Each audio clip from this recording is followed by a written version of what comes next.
ইনকিলাব মঞ্চের পক্ষ থেকে আজকে আমরা দাঁড়াচ্ছি এবং আমরা ঘোষণা করছি যে আগামী মঙ্গলবার 27শে অগস্ট আমরা শাহবাগ থেকে শুরু করে একদম ডুম্বুর বাঁধ পর্যন্ত কুমিল্লায় আমরা সেখানে লং মার্চ ঘোষণা করেছি এবং আমাদের উদ্দেশ্য হচ্ছে আপনারা জানেন যে বর্তমান যে বন্যায় প্লাবিত হয়েছে আমাদের ফেনী থেকে শুরু করে পুরো দেশের একটা বড় অংশ, এখানে আমরা মনে করি যে এই যে ভারত যে বাঁধগুলো তৈরি করেছে মূলত এখন তারা নিজেরাও আক্রান্ত, কিন্তু আমাদের বড় কথা হচ্ছে গত 40-50 বছরে ভারত যে বাঁধগুলো তৈরি করেছে আন্তর্দেশীয় কোনো সীমান্তে, আন্তর্দেশীয় নদীতে, আন্তর্জাতিক আইনে কেউ একতরফা কোনো বাঁধগুলো তৈরি করতে পারে না এবং ভারত কর্তৃক নির্মিত প্রত্যেকটা বাঁধ অবৈধ এবং একতরফা।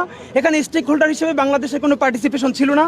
সুতরাং এখন আন্তর্জাতিক কমিউনিটির কাছে আমাদের একটাই দাবি থাকবে, ভারত একতরফাভাবে অবৈধ যেই বাঁধগুলো আন্তর্দেশীয় নদীতে নির্মাণ করেছে সেই বাঁধগুলো উচ্ছেদ করতে হবে এবং বাংলাদেশে ইন্ডিয়া যে এই আধিপত্যবাদ কায়েম করেছে, পানি সন্ত্রাসের মাধ্যমে আমাদের হাজার হাজার মানুষকে তাদের জীবন বিপন্ন করে ফেলেছে, আমরা তার বিরুদ্ধে দাঁড়িয়েছি এবং আমরা সকল ছাত্র সমাজ, ছাত্র জনতাকে আহ্বান জানাচ্ছি তারা যেন আগামী মঙ্গলবার 27শে অগস্ট আমরা যে ছাত্র জনতার লং মার্চ কর্মসূচি ঘোষণা করেছি শাহবাগ থেকে, সেই লং মার্চের সকলকে অংশগ্রহণ করার জন্য আমরা বিনীতভাবে অনুরোধ করছি।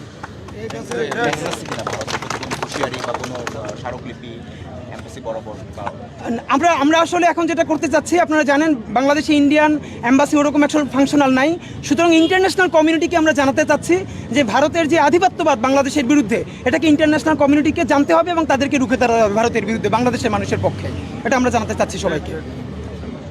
ওকে, থ্যাংক ইউ। শরীফ ওসমান বিন হাদি, মুখপাত্র ইনকিলাব মঞ্চ।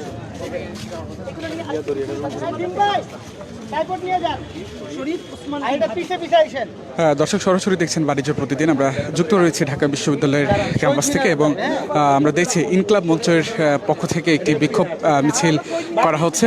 আপনারা জানেন যে বাংলাদেশের এখন বেশ কয়েকটি জেলা ইতিমধ্যেই বন্যার পানিতে প্লাবিত হয়েছে এবং অভিযোগ রয়েছে বাংলাদেশিদের পক্ষ থেকে যে আসলে ইন্ডিয়ার কারণেই কিন্তু, অর্থাৎ ভারতের কারণেই আজকে বাংলাদেশ ডুবে গেছে, বাংলাদেশের বিভিন্ন অঞ্চল ডুবে গেছে, প্রাণহানি ঘটছে, ব্যাপক ক্ষয়ক্ষতির যে বিষয়টি।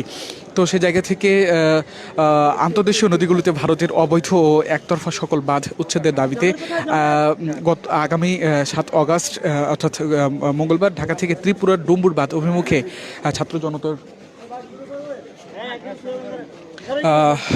লং মার্চ শুরু হবে বলে আমরা জানতে পেরেছি।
দর্শক সরাসরি দেখছেন বাণিজ্য প্রতিদিন। আমরা যুক্ত রয়েছি ঢাকা বিশ্ববিদ্যালয় ক্যাম্পাস থেকে এবং ইনকিলাব মঞ্চের পক্ষ থেকে একটি বিক্ষোভ মিছিল বের হয়েছে।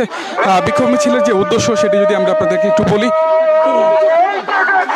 আপনারা জানেন যে বাংলাদেশের ফেনী সহ বেশ কয়েকটি জেলা ইতিমধ্যেই বন্যার পানিতে প্লাবিত হয়ে গেছে। ব্যাপক প্রাণহানি সহ ব্যাপক সম্পদের কিন্তু ক্ষয়ক্ষতি হচ্ছে। সে জায়গা থেকে বাংলাদেশের পক্ষ থেকে মনে করা হচ্ছে যে এই যে বন্যা, সে বন্যার একমাত্র দায় হলো ভারতের, এবং ভারতের কারণেই, ভারতের পানি ছেড়ে দেওয়ার কারণেই কিন্তু আসলে আজকের এই বন্যা এবং এই ক্ষয়ক্ষতি। সে জায়গা থেকে ভারতের ঢাকা থেকে ত্রিপুরার ডুম্বুর বাঁধ অভিমুখে, অর্থাৎ যে বাঁধ ভেঙে আজকে বাংলাদেশের অবস্থা বিপন্ন, বাংলাদেশের অবস্থা আজকে জলে থই থই, সে জায়গা থেকে কিন্তু